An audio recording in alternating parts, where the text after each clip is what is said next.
Why can't the US fully repay its national debt? Sounds paradoxical? The US owes money, a lot of money. As of the end of 2024, the US national debt exceeds $33 trillion. For comparison, this is more than the country's entire annual GDP. At first glance, it seems like the solution is simple: just pay off the debt entirely. Logical? But here's the paradox. Fully repaying the US national debt is not only difficult but also unnecessary. Moreover, it could become a real catastrophe for the global economy. Today, we'll explore what national debt is, how it works, why it exists in the first place, and most importantly, why the US cannot and should not pay it off entirely. To begin, let's figure out what national debt is. The US national debt is the total amount of money the government borrows to cover its expenses. When the government spends more than it earns through taxes and fees, it covers the deficit by borrowing. But who lends money? The national debt is divided into two main parts: domestic debt.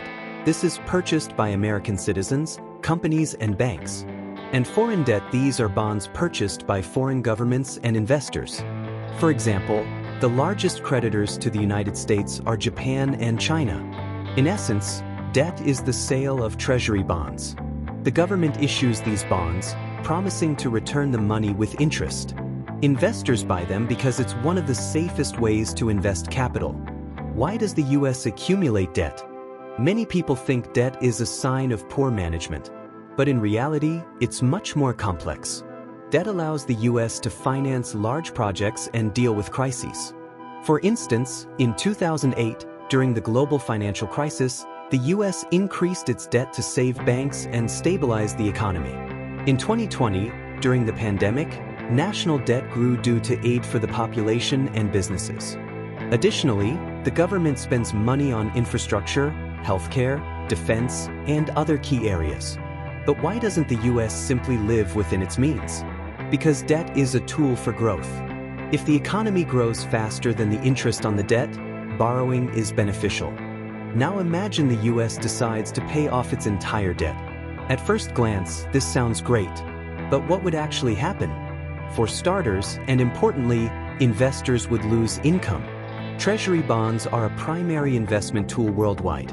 Banks, pension funds, and governments use them as a safe haven. If the US fully repays its debt, this tool would disappear, causing chaos in financial markets. Liquidity in the global market would also decrease. Treasury bonds are used as reserve assets in many countries. Without them, international transactions would become more difficult, and the global economy would start to suffocate.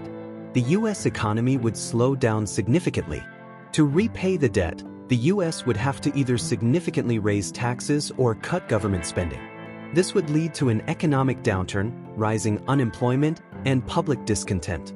And one of the most critical consequences, the dollar would lose its reserve currency status. One of the factors supporting the dollar is trust in the US economy and its debt obligations. If the bond market disappears, the dollar's position on the global stage could weaken. So why is national debt normal? Here's the key point: debt isn't always bad. First, the US national debt is about 120% of GDP.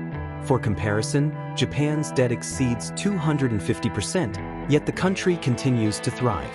Second, debt is a tool for maintaining economic stability.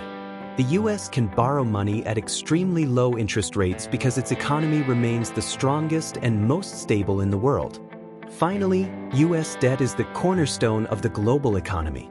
Treasury bonds are used as a benchmark asset, and their disappearance would deal a serious blow to the global financial system.